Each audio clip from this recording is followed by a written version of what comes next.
Welcome back to video tutorial number 5 for Future Frontiers Career Coach Training. So I hope you've enjoyed your sessions with your pupils and they've found some exciting and inspiring careers that they're going to aim for to get them motivated at school. Just a quick recap of all the other sessions and videos. So you started off in Discover by looking at what your pupils were interested in, connecting those to different careers through START, exploring those careers a little bit further through using the internet and through speaking to an NCS advisor. And in the last video, we looked at preparing your questions for your professional experts. Can't emphasize enough how important this is for inspiring your pupils. In this session, in this video, we're also going to look briefly at starting the academic plan. So showing your pupils how their aspiration actually connects to their current education. So as you'll remember from the last video, we've ticked off all the explore sections, finishing off with creating questions for a professional. In the connect and achieve section, we're now going to look at, obviously, the overview, supporting your pupils on the professional expert calls, considering work experience as an extension activity, and then starting to map out the educational pathways and the academic plan. The key parts of this session and this video will be to look at how to encourage your pupils to speak well with the professional experts. Hopefully you've got one. Ideally, you might have two different professional experts. We'll look at that as the first thing. Secondly, we're going to start looking at the academic pathways, so the different routes and where to work out where your pupil is going to go. In the pupil handbook, you can see the two sections we're going to look at in this video: professional experts and the academic plan. Okay, so let's start thinking about it. Supporting on a professional expert calls. Now this is the bit where your pupils will get really inspired to find out more about their career by speaking to someone who's actually doing it. Remember, if you haven't managed to find someone with the exact same job title that your pupil is interested in, it doesn't matter. They'll roughly be the same routes in, and they'll be able to give them wide experience and their own story around their career development. Now the key things for you as the coach, as you'll see in your coach handbook, are to make sure your pupil is feeling comfortable and confident leading into the call. Get them to think back to when they interviewed another coach and just make sure that they understand that this professional wants to speak to them. Really important, before they start asking their questions, make sure your pupils tell the professional expert what their top career or top careers are before they go into it. Again, sometimes, as with the NCS call, if your pupils are feeling a bit shy or they get stuck for words, you can help them by asking any necessary questions. Make sure you take notes, and there's a space here and here in your coach handbook so you can get them down. For your pupils, the page is 27 in the pupil handbook. And again, this is where they will have written out the questions that we talked about in the last video, and you did in the last session, hopefully. And this is where they can record their notes. Great. Now, those professional expert calls, they may go on a bit longer. You may have one or two. If you're working with 3 pupils at this stage, you may have to go on for the whole session. But if you do have time, or pupils are not engaged, they're not on a call and you're on one with someone else, you can get your pupils to do the extension activity. So the extension activity is about thinking about where they might find different work experience. So the two things on here are getting your pupils to think about their personal networks and maybe companies or businesses or professionals around where they live to see if they can get work experience with them. Failing that, they can then look at the resource in the handbook, which has a lot of ideas for different professional areas, industries that they might be able to get some work experience in. They can then complete this activity independently on page 30 in the pupil handbook. So it talks about where their school does work experience, what type of format it has, where they could go, any family or friends that might have links in.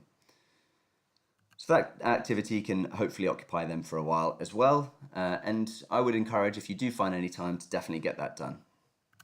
Okay, now let's look at the academic pathway chart. Now, obviously, all of you were in training, either by myself or Alina, so you should be familiar with this. But just to refresh your memory, we'll go through it now. So the key thing about the academic pathway chart is to make sure you know where to start and what you're trying to end up looking at. The key thing you're trying to end up determining is what your pupils' GCSE target grades are. The way that you do that is you start off by looking at the level 4 to 6 qualifications. So that's the equivalent of university or an HNC or an HND. So that's post 18. From there, you can then use the pathway chart to go back to level 3. So that's when they're in sixth form, year 12 or year 13, whether they're going to do A levels or tech levels or a higher level apprenticeship. And then you get to level 2. So thinking about those GCSEs. Remember, all of your pupils need to achieve 5 GCSEs at a 4 grade or higher. That means they've passed. Now, in the pupil handbook, they've got the pathway chart really clearly laid out. And you'll remember that you start off by looking at level 4 to 6. So they might choose a degree, an apprenticeship degree, an HNC, an HND, or a higher apprenticeship. Now, obviously, these aren't the only options, but this is a good base to start off with. From there, you then follow the chart back. So it might be from degree up to A levels or a combination of A levels and tech levels. You work out what those might be for your pupil, given the career that they want to do. And then you end up with one of two choices. Either your pupils need 5 GCSEs and at least a B in the subject they want to study at level 3, A level or tech level, or they just need to achieve those 5 GCSE passes, including maths and English. Now, it's really important to remember that your pupils may be doing more than 5 GCSEs, but for the purposes of this academic plan, we're going to focus on the top 5. So they may be doing 10, they may be doing more, but we're just going to focus on the top 5. Okay, so let's actually look at how you might use START to help you identify the pathway that these pupils are going to take. So if we go out and let's say we have a look at a structural engineer, let's say your pupil wanted to be a structural engineer. So you see, when you click on structural engineer, you start off with the overview. You can come down to qualifications and routes in. And you'll remember from training, we looked at the orange box. This has the key requirements for this kind of job. So in here, it says it needs a bachelor's degree or an HNC or an HND. Now, as we talked about in training, you can decide and you can speak to your pupils, determining whether they want to go to university or they want to follow the more vocational route. Okay, so let's just close these and start from the beginning. So starting off from level 4 to 6, minimum requirement is level 4. So that would be an HNC or potentially an NVQ as well. But let's just focus on the HNC, HND. And they could choose one of these 2 subjects and they may think of more. Those 2 would lead them into an engineering qualification, an engineering career nicely. But let's say in this example, we're speaking to a pupil who wants to do a degree. So you can see civil engineering or engineering as the degree is the subject idea here. Then you go to level 3, as we did on the pathway chart, and you can see it has some ideas for their A levels.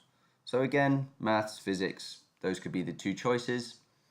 And from there, you get to level 2, which includes the GCSE subject ideas. So physics, design technology, maths, there may be ICT, there may be geography in there as well. Again, this is a conversation you have with your pupils. So that will help you to fill out the pathway chart and the academic plan later on. Okay, so that's it for this session. I hope you've kind of understood that and you've got some ideas for identifying the academic pathways for your pupils. In the next session, we'll be going through and we'll be looking at the academic flight path and using the flight path tool. Until then, best of luck, and I look forward to catching up with you next week.